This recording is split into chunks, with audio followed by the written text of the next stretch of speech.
one thing I always point out from this study that is quite interesting is that when we ask both population, the US-born or English-speaking and the immigrant or Spanish-speaking workers, what would be the best thing that could be improved in the operation by their boss, both of them said communication.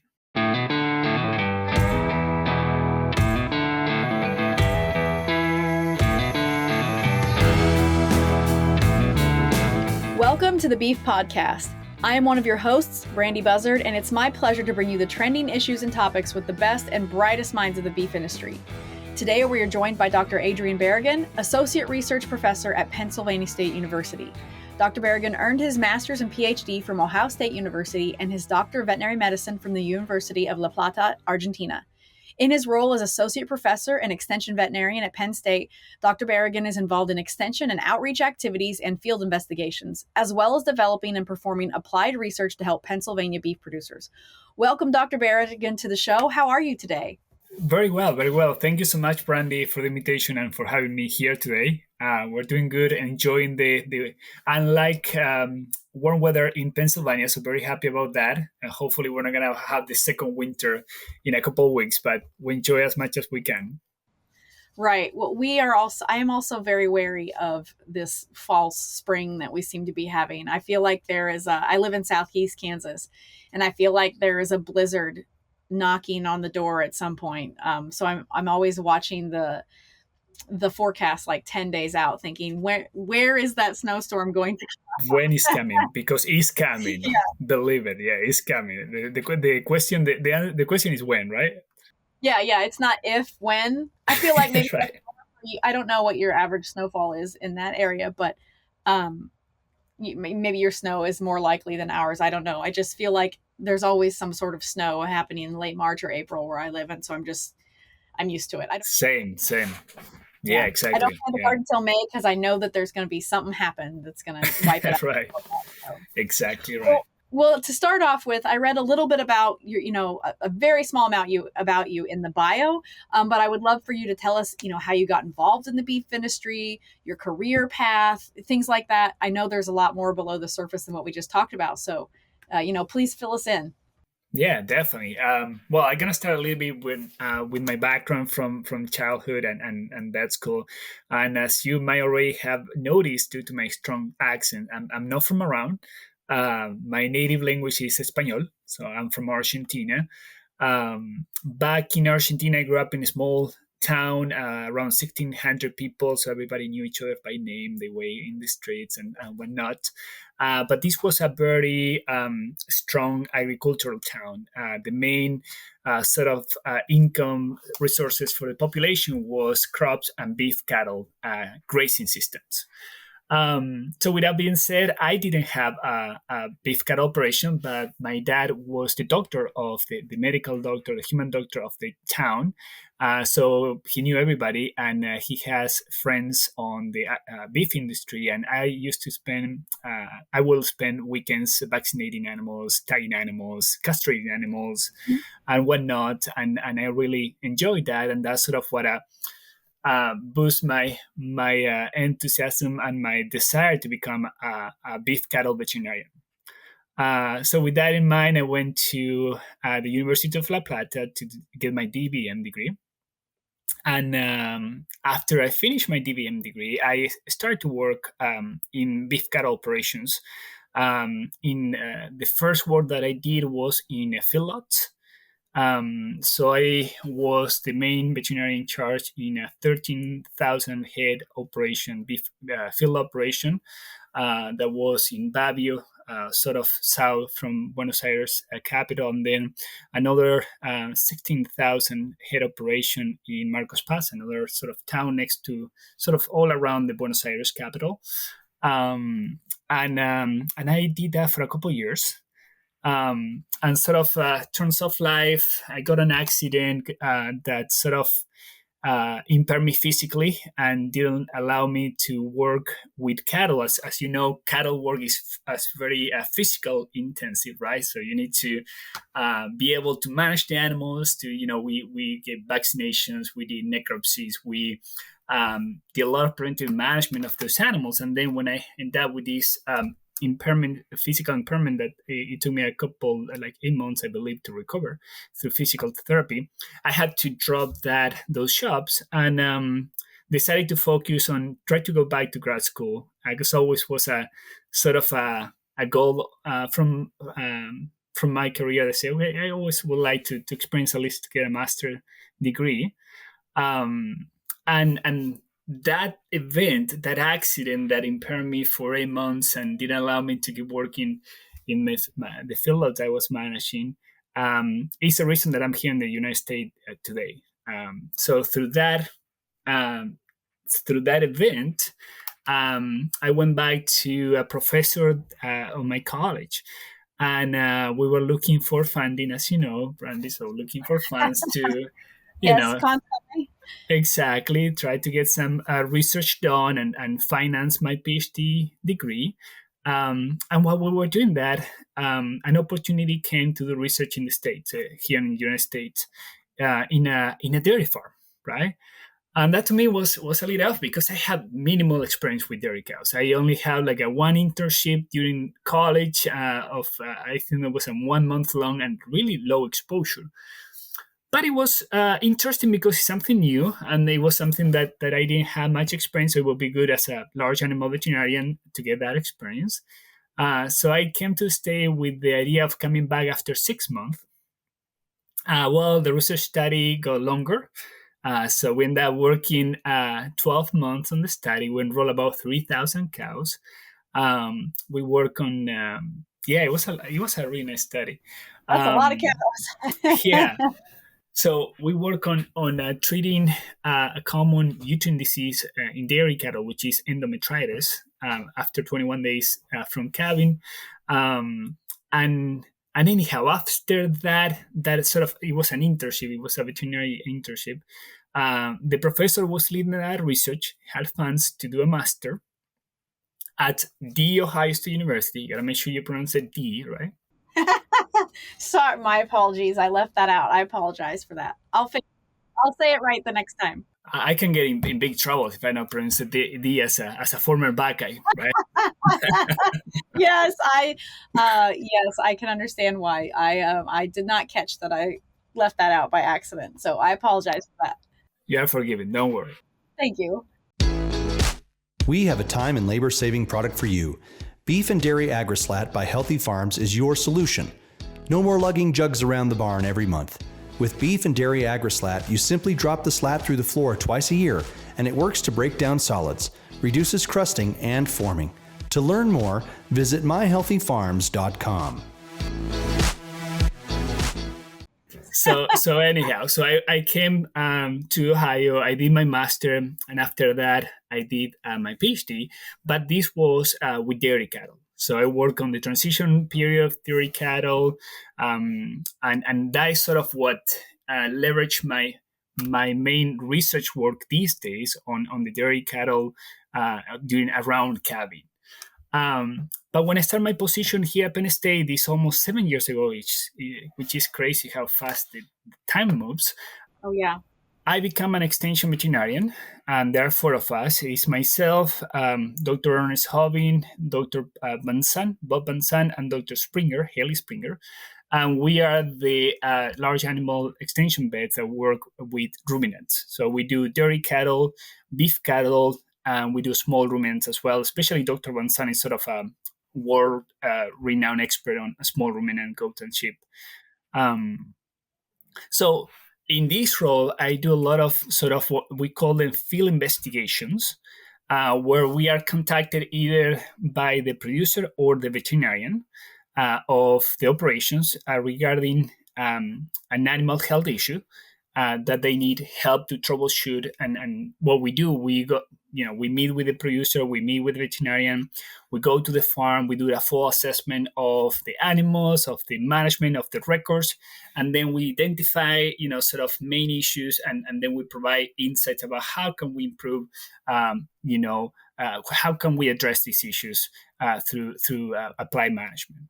But you have a very you have a very Rich history seems like not the right words to do, but you've worked on a lot of things and worked with a lot of people, in your time from when you got started and the time from being in Argentina and then to now at Penn State. So you mentioned that you work with beef producers and dairy producers on their different, on different issues.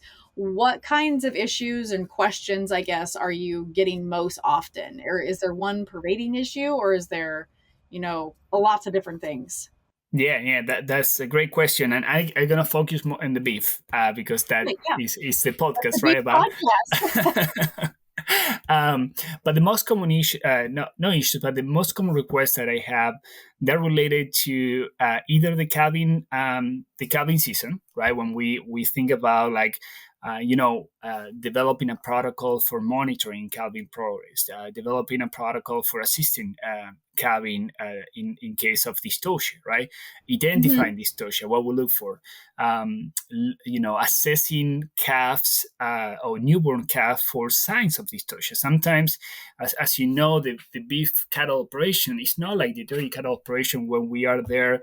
We can walk those pens once an hour when the employees are bringing the calf for milking. They will check the prepartum pen, once an hour, every other hour.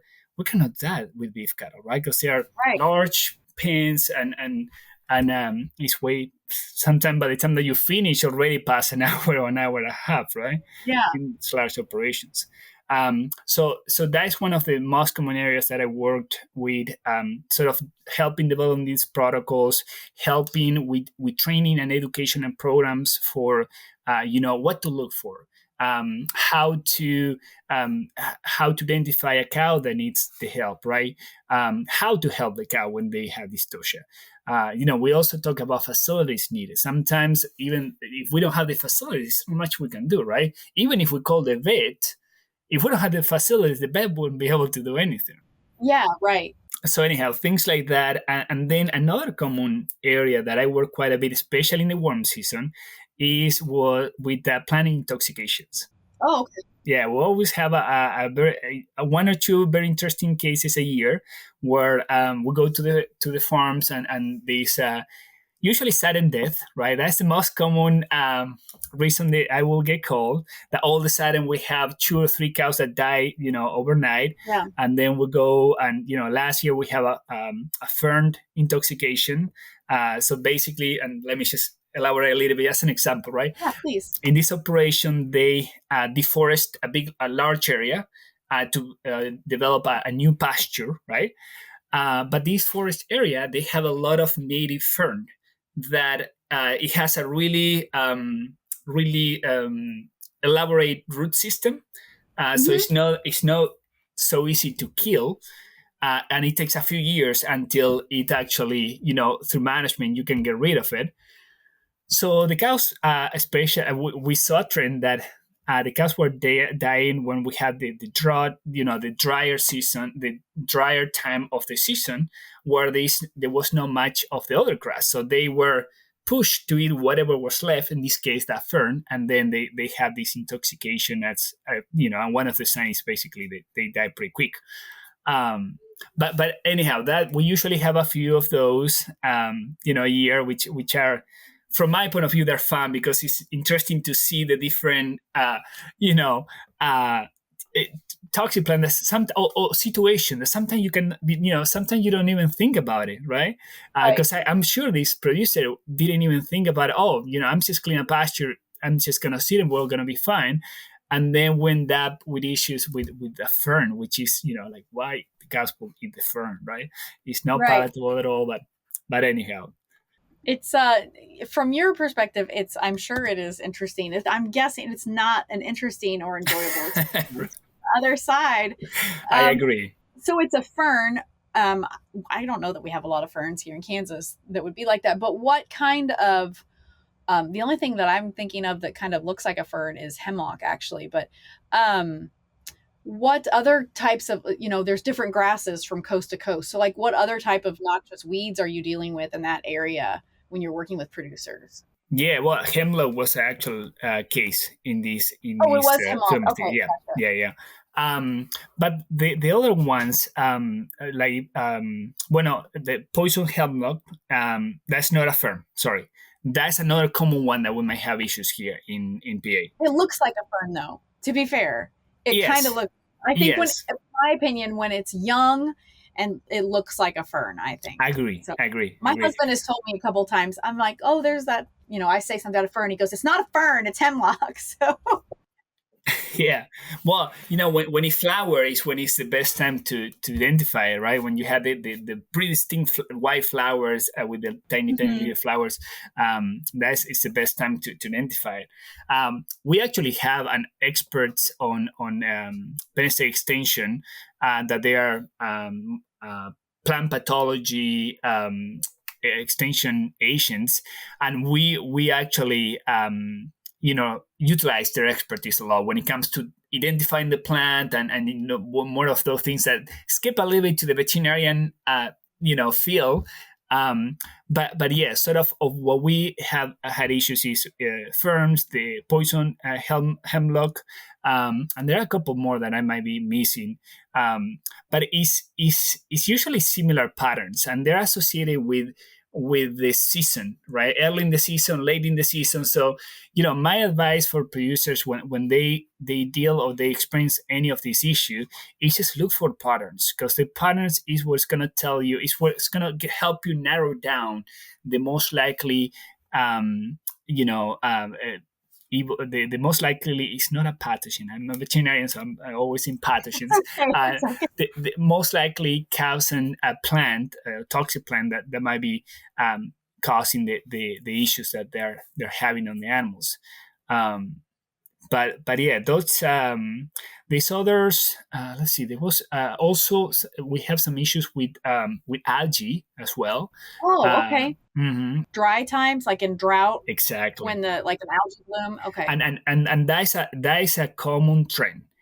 That we will start seeing some intoxication issues during the drier time of the season, because everything else is out, right? So the cows are, if we think about the cows, they're pretty smart animals. They know what to eat and what not to. But when they don't have anything else, they had to get into the things that they shouldn't be eating, right?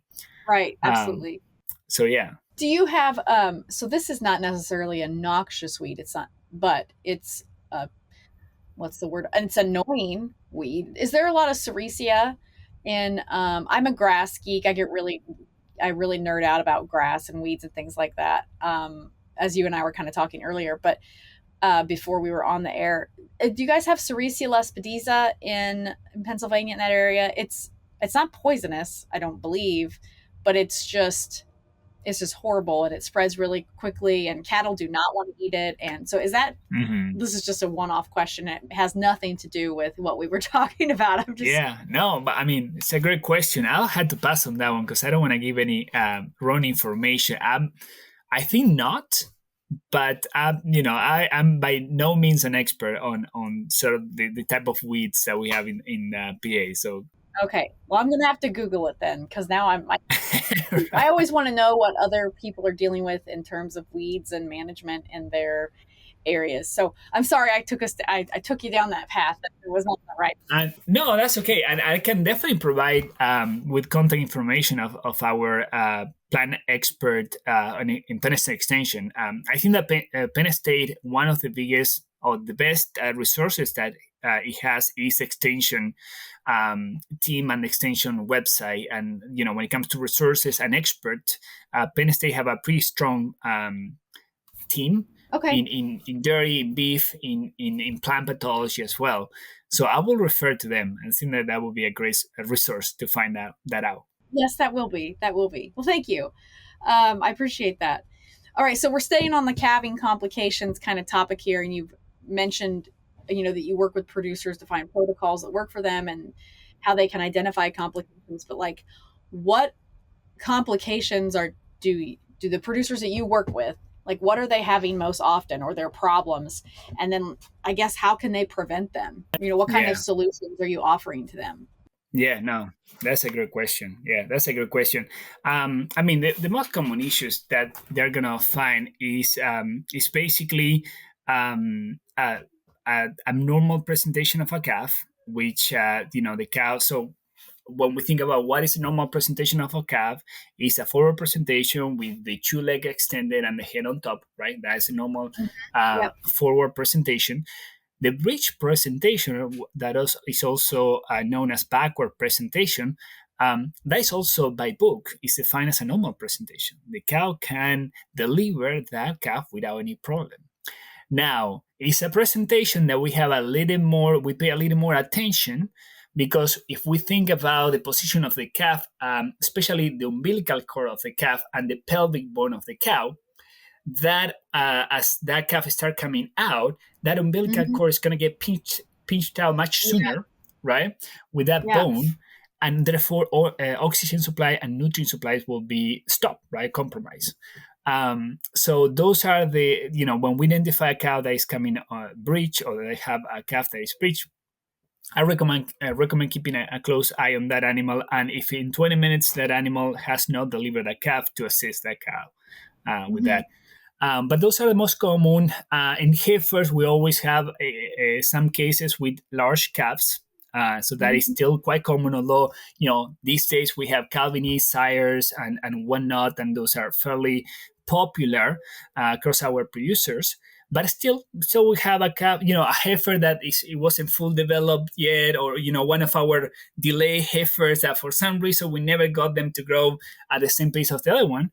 And depending on when the producers decide, what criteria you use to breed your heifers, right? Right. My recommendation is always breed by frame, not by age. But I believe that the combination of those is always important, right? But if we go blindly by age, we might end up breeding some heifers that, development-wise, they're not large enough, but it's something that they will be calving. They're still fairly small, right? Body frame-wise. And then we're going to have issues with that type of, having a calf too large and having to assist that cow. So those are the most common ones that I usually hear about. Sometimes we have a few cases of those, weird cases with a twisted uterus or something else going on. I'm personally not really involved in those, because those are more emergency ones, and the actual veterinarian. So as an extension veterinarian, I do not do any clinical work. So I do not do surgeries. I do not do, individual attention of an animal. I work closely with the veterinarian of the operation. But in those emergencies, those will be the one that are called for helping. And I'll hear about them after.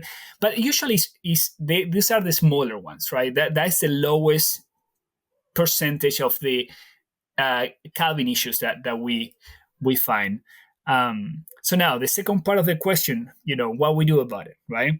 And it really depends. It depends a lot on what is the actual. So first of all, the first thing we need to do is identify what is the root, right? Is, as I mentioned before, is that we're breeding those heifer too soon, or we are not, we're not breeding them based on frame, or they are too small when we're breeding them. Are we using Calvinese as sires? We're not, right?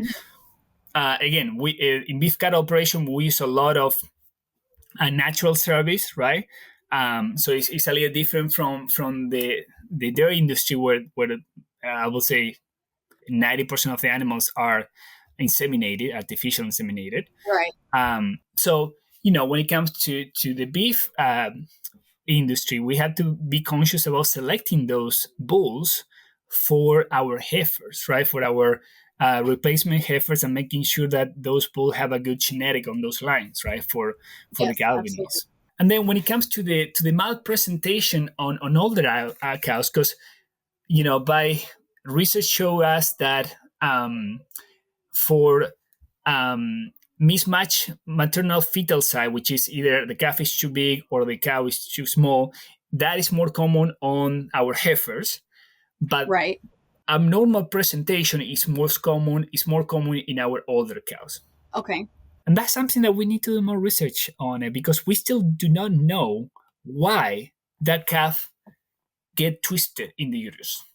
There are quite some hypotheses, but we just don't know what is causing that. Does that make sense? That makes perfect sense. my first thought went to, well, they're cows, so maybe they're, I mean, so I've had 2 children, and your uterus does not stay the same size after you have children. So my initial thought, as not with a DVM, and or I don't have a PhD nor a veterinary medicine degree, but my initial thought is, well, there's just more room for them to turn around in there, and so, but I'm sure it's far more scientific and complicated than that. If it was that simple, you would already have a solution for it. Well, I mean, you are right at where your thoughts are, because yeah, there's more room. But why some cows don't that have the room, and other cows that have the room do? You know, because it's like some hypothesis comes with the behavior before calving. There was some research that don't really find much, but they were looking at how many times the cow lay down, stand up, lay down, stand up, and see if that extra movement, the cows that have more movement in the last week after calving, if that could have somehow twisted that calf inside the uterus, and therefore could be a risk factor for having an abnormal presentation, therefore dystocia. As you know, we have monitors to monitor activity, especially they're very popular in dairy farming for heat detections, but now we're using them for this basically health checks, right? Animals that have a decrease in rumination or a change on their behavior, those animals are the one that you can check and see if there's something wrong with those animals. But with that being said, now we have the capability to monitor those behaviors on the animals, and I believe there's room for more research on that, if those could be utilized for. And I think I'm just jumping ahead a little bit, because I think we have a question about this on future research and whatnot. But I think that is something that we need to look more into, like how can we identify these cows that might have a malpresented calf, or they will have dystocia, and secluded somehow, having a smaller pen instead of in the larger pen outside in the well, so we can closely monitor those animals and timely assist them. Yeah. Jumping back, because I branch way off now. I'm jumping back to. Okay, it's very interesting. I'm enjoying this, and I know our audience will enjoy it as well. So please go on. Well, I was just going to go back to the what we do about it, and when it comes to the high increase on dystocia, I mean, it's really low in beef cattle, but we always have. I believe the national incidence is 2 to 3%, so it's very low. But it comes to monitoring, right? Mm-hmm. I believe we just gotta make sure that we have a well developed pre-partum cow monitoring protocol. Mm-hmm. With people that are trained to what to look and when to look and what to do when we find something off. I think that is a key component. And when I do the training, so I talk with my producers, I always focus on that. Okay, let's take a look at the protocol. What we do, how we monitor the cows in the calving season. Who's going to be walking the pens, when, how, what they're going to do if they find a cow that has that look off, right? And things like that. Because when it comes to, especially with calf survivability, and sort of preventing any long-term consequences from this toxic calving, is timing. The soon as we can assist that calf, that calving, the better for that calf, right? So I want to change tracks a little bit with you here. So we talked about the calving complications quite a bit, but I know that you also do some work on cow welfare in general. Is that on beef cow welfare, or is that more dairy cow welfare related? It's more dairy cow, and the area that we have worked in, actually, again, jumping ahead on the research component, we are thinking of starting some research on this area on beef cattle when it comes to the inflammation around calving. And most of my research, we have a pretty active research lab with anywhere between 2 to 4 grad students and 4 to 8 undergrad students. And the main sort of area of research of my lab is on managing or modulating the inflammatory response around calving on cattle, right? And how by doing so, especially on dairy cows, is most of the research we have done. we actually decreasing the risk of those animals to develop disease later on, and also we have found increase in milk production, increase on fertility, increase on the health, so lower disease incidence and whatnot. But one thing that we're really looking into is now trying to understand more of the physiology of different cow categories. And for instance, I'll give a few examples, and this is the part that might be able that we are thinking or trying to translate to the beef cattle, start doing some research on. Mhm.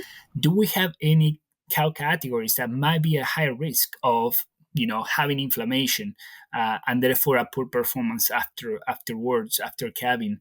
In dairy cattle, was seen that over-conditioned cows, so those fat cows, they have high inflammation patterns. We are Mhm. seeing that a cow that had twins have a higher inflammation pattern. A cow that carries a stillborn calf has a high inflammation pattern before and after calving. Oh, Yeah, and also heifers and older cows. So heifers have high inflammation compared to the older cows.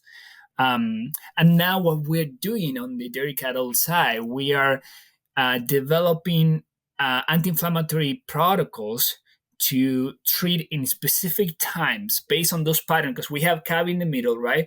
And then we have, usually we do 21 days before calving, 21 days after calving, and we look at the patterns across those 2 months or so. And then based on those patterns, we determine, okay, for this group of animals, this is the perfect timing to prevent this spike in inflammation. For this group, it's right here before this big spike, and so on. So things like that for dairy cattle, especially on the fertility point of view, because of course, milk production is not such a big component, but we are seeing so many outstanding results on fertility that it will be really interesting to see if that could be translated to beef cattle to have improved fertility on after calving, after the voluntary weaning period, of course. yeah, that is really interesting to, kind of go from one way to the other and see the correlations there. Um, what other so you just shared that project that is coming up, but like what other exciting projects or research focuses are you going to be working on that you can share with us in the frame? Yeah. I mean, with beef cattle, as I mentioned, is not. So I do a lot of extension work, most of it. The research, my main research is on the dairy side. One thing that we're looking into is into more of the human component of cattle management, and sort of what are the effects of having a well-trained personnel on cow health and welfare. Right, we were just Oh, talking about yeah. welfare, right? Because if we think about and just looking at the national metrics, is that if we think about the formal training of our people, the people that is with the cows 24/7, um, there's not much formal training, right? There's it's usually some, we do some training like hands-on or on the shelf, how it's called, Mhm. and then but we don't have an actual formal training or retraining approach where, okay, after 3 months we'll get back to this, we'll just make sure that everything is going good.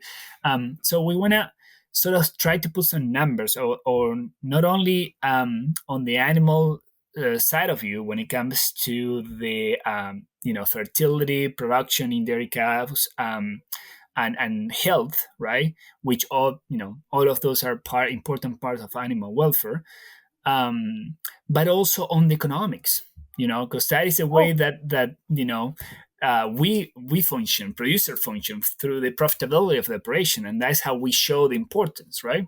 well, I mean, just the people is astronomically important. Like, I mean, my husband works in the swine industry, and so he always talks about how you want to have people who know what they're doing and like handle animals correctly. And it's the same with the beef industry and dairy industry. Like, if you have people who care and are doing things correctly, like that's better for animal welfare. It's better for the profitability of the farm or ranch. Like, it's just, I mean, it makes perfect sense to invest time and resources into making sure that people are trained and are doing things the right way. So I'm glad that you're, looking into that. That's great to hear that there's going to be some focus made on that particular area. That's great. Yeah, I mean, we're also looking like in different population of workers as well. Perhaps beef is not as common, but in dairy we have a good split of the employees that they are Spanish-speaking workers. And we have English speaking workers, so US born or immigrants as a different category as well that might fit the population. And it's interesting to see how many similarities those two populations have. We just did a large study, and this was dairy, but again, this is very translatable to beef. But we did a large study. We interviewed 150 employees across Pennsylvania, and we ask specific questions about training and what are the most important components of employee management for them. And it was shocking to see the similarities between the two populations. And one thing I always point out from this study that is quite interesting is that when we ask both population, the US born or English speaking and the immigrant or Spanish speaking workers, what would be the best thing that could be improved in the operation by their boss, both of them said communication. That doesn't surprise me at all. Right. Communication is something that people think, I think in general, I'm making a general statement that communication is regarded as easy and probably the least important thing, but communication is one of the most important things. And there are a lot of people who are really bad at it. So that answer doesn't surprise me at all, but I'm glad to hear that it's getting attention. Well, that we were expecting to see a big difference because Spanish-speaking workers, I'll say about 80% of them or more do not speak any English, right? So I was happy, well, these guys cannot communicate properly, so probably communication in their native language can be a big component. And I was expecting to see a big difference to those two populations, but it was shocking to see that they were exactly the same, that both populations have the main concern. And you're right, Brandy, it's like, as you say, it's regarded as not important, but also I said, one thing that my theory, and this is my theory, there's no science behind it. I gotta point that out. It's okay. I'm all for it. I'm ready. I'm all ears. Okay. Is that when you think about producers, and I myself, I have farm animals, small operations, we have horses and a few other stuff. We liked and we grew up to raise animals. We know and we like to grow animals, to raise animals, to manage animals, right? Now the operations gets bigger and larger, and now we have to manage people. And I don't think I don't think that producers, that we like to manage people, because we like and we grew up and we know how to manage animals. And now, things are switching where we actually have to manage people, and nobody really enjoy that component, right? Because if you're a farmer, it's because you like the outdoor, because you like to be with the animals, because you like the ag, right? Know the people, otherwise you will be in the city, right? I think that's a very apt observation, because I've worked in, what you would call, corporate agriculture for a long time, and not everybody who works in a role like that manages people. So if you've never managed people, if you've always lived or worked on the farm and never really managed people, and then you have to start managing people, but you have no training doing that, like, that's hard. It's not, managing people is not very much fun, and it's not easy. And so I think that your observation is right on track. So I endorse that. Right. And you just touch a really important aspect, that we don't have training for it. And that I just want to emphasize that, because that is something that my lab and extension, Independence Extension, were trying to come up with better training programs for that specific component, even to develop the human resources practices. When you think about human resources for ag, it by itself, they're different from the common corporates or other industries, but they're a different thing. Even the regulations are different, but there is no training, there is not much to go with, and we need that information to get better. As you say, it's the people that are with our, I always say, like, when I had the questions, what can we do best to keep our animals healthy and with an optimal animal welfare? You train your people. You care about your people, because your people are the ones that manage your animals 24/7. Your people are the ones that are going to make sure those animals are healthy and keep producing properly. Yeah. Right? So, it's really one of the most important components of farming. Absolutely. I totally agree. I loved that conversation that we just had. That was great. So when you're not, doing research with dairy, or you're, not working with producers and extension, things like that, what do you hinted at it a little bit, but what do you fill your time with when you're not working? Oh, when I'm not working, that's a good question. I used to fly fish. I really like the fly fishing. I am a big outdoor person. I'm a deer hunter as well. I do bow hunting and whatnot. But the last 22 months, I'm filling my time with my little baby Freya. I have a baby girl, and I really enjoy raising her, and it has been an amazing experience. So it's my first kid, so learning a Congratulations. lot. Thank you, but really enjoying it as well. Well, that will continue, the learning a lot, because just when I'm no expert, but I do have 2 daughters now. And so by the time you figure out how to handle the phase that you're in, they have moved out of that phase and are doing something different. So, well, in my book, with 2 kids, you are an expert to me. So I'm not. My kids would tell me no, that I'm not an expert. But it's every phase is always my best phase. Like every phase is always my favorite phase. It keeps getting better. The challenges change, but it gets more fun and it's more enjoyable. And so that's great. That does glad take to up a hear lot that. of time. I could see how that you don't have time to go deer hunting and fly fishing, because Not mind it though. I don't mind though. I mean, it go very well switched. So soon she's going to be able to go and do the fishing thing with you. She's probably going to. that's the plan. She's already getting trained. She already has her little fishing pool, and we have a pond in the farm, so she goes with me with her little fishing pool. We're getting there. Oh, that's fun. That's great. That's great. It's time for our famous 3. Okay, well, we've reached a portion of the program where I ask the same questions to all of our guests, and I did give you a heads up on these, so I hope that you don't feel blindsided. But so the first one is, what is your favorite beef or cattle related book or resource? It doesn't have to be a book. I've had people answer like his wife was his favorite beef cattle related resource. I thought that was a cool answer. So anyway, your favorite beef or cattle related resource. Yeah, so I mean, a book that I read a lot, and they have editions. So there are different editions that you can look, and they get updated quite often. Is the Veterinary Clinic of North America. There is a book that there is different sections for food producing animals, beef, dairy, and so on. So the beef cattle is one of the most useful books that I use. And then I read a lot of scientific journals. For cattle, well, dairy, no beef. I use a lot of the Journal of Dairy Science. But then the Veterinary Journal is another journal that we publish, and also they have really good information about beef cattle health and management. So those will be my to go for this question. Okay.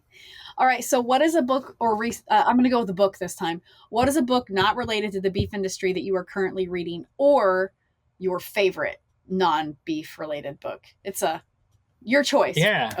No, that's a good question. I have gotten into books related to ketogenic diets. So my daughter is epileptic, and we're doing some ketogenic diet approach to prevent seizures. But with that being said, I got myself into this just as a supportive approach for her. So she and we are both in the diet. But anyhow, I found a book that is quite intriguing, because not only is for human health, but also I think that a lot of information can be translated to cattle. And I'm trying to find, as a researcher, we always look for connections, right? And what can be translated and what not. But it's called Grain Brain from Dr. I always butcher his last name, so I'm going to check it here. It's Perlmutter. Dr. Perlmutter. I think I've heard of that one before. Grain Brain. I think I've heard of that. Very interesting book, very research-oriented, research-based. I like how Dr. Perlmutter sort of take us through the applied component, but also the research behind all of this, and so many things that we have lied perhaps through so many years, or we have not been shown the numbers, or the wrong numbers sometimes. Looking this book up, as you're telling me about it, and I am intrigued. Very intrigued. I like all of those things. I really like wheat, carbs, and sugar. So now I might have to read the book. Yeah, well, and they always mediums. I think that perhaps Dr. Perlmutter goes to one extreme, and I had to go into the extreme because of the keto diet. But they always like middle grounds where you can find a balance between still having some good carbs and instead of just cutting a cold turkey all at once. Yeah, no, I'm not, I don't think I'm ever going to be someone who can just cut carbs out cold turkey. It's really I, hard. I tell you, yeah, and it's like I never, I never been drunk or anything, but the only sort of analogy that I found is just like when you are removed from a drug and you have that period of adaptation, the withdrawal period. Um, the first couple of weeks were pretty brutal, but then your body just get used to and to the new norm and the new basically the new energy resources because you're actually now utilizing ketones as an energy source instead of glucose. So yeah, quite assure that's me. interesting. Very interesting. Okay, so the final question is: when you think of someone who you look up to or admire, what is a trait they have that has enabled them to be successful? I think that the trait of always challenge themselves and always getting out of the comfortable zone. I think that as human beings, we really like to be in the comfortable zone, including myself. And I have seen that people that's always getting out of that comfortable zone to challenge themselves, to get into new stuff, to get an out of the box sort of thinking approach, are the ones that get the extra mile, are the ones that they are the most successful because you don't get sort of numb in that comfortable zone. You just move to the next stage, right? And it's hard. It's hard. Even I see myself sometimes say, okay, this we had to shake a little bit here. We're just getting too stable and stuff. We need to, okay, what is going to be the next step?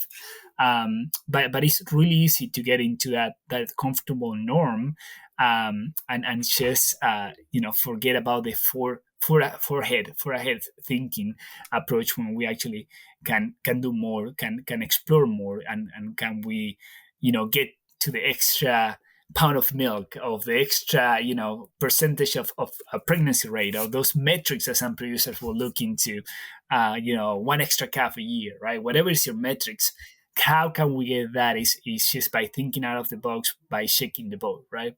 And that, at least in my experience, that's what I have seen, that people that I admire, my sort of heroes, if you might say, are the ones that just go that have that mindset, that mind thinking. Oh, I love that. That's really interesting. And I agree with you. I think that, if you stay in your comfort zone, you're not really exposing yourself to any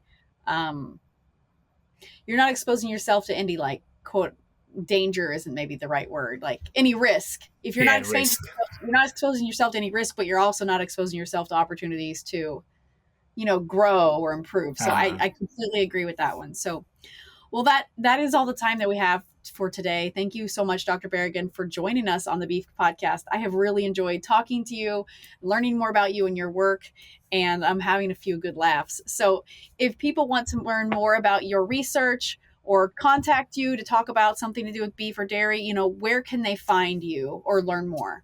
Yeah, well, first of all, thanks again, Brandy, for the invitation. I really enjoyed the podcast as well. And yeah, for finding information about our latest research, LinkedIn might be the best way to find me. I try to be pretty active on that, although I'm not as good as you, Brandy, with social media and the different. That's these days there are so many. Yes, but LinkedIn is yeah. Lot. Is the one that I try to be more up to date and sort of keep my followers updated on our research, on our extension articles, on our extension events. So that will be the more up to date data, and my contact information is there as well.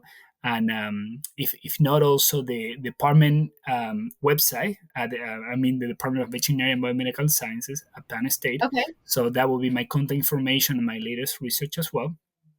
And, okay. And yeah, I encourage the audience to reach out for any concern, any talk, any discussion. I do travel a lot nationally and internationally. I'm speaking for Denmark next week. I'm going to Finland in the falls. I just going to Brazil in April. So I do a lot of international and national consulting and educational programs. So I always say I always like to engage with people. So please do not hesitate to reach out. Always happy to help if we can. Yeah, people should come up and say hi to you at your conferences when you're speaking. Right, exactly. This is hi, stop by. Yes. You're open to conversation. So, well, I have put those things in the notes for our listeners. I have written that Dr. Barragan is on LinkedIn, and then also the extension website for Penn State University. So again, Dr. Barragan, thank you so much for joining us. And to our audience, thank you for being here.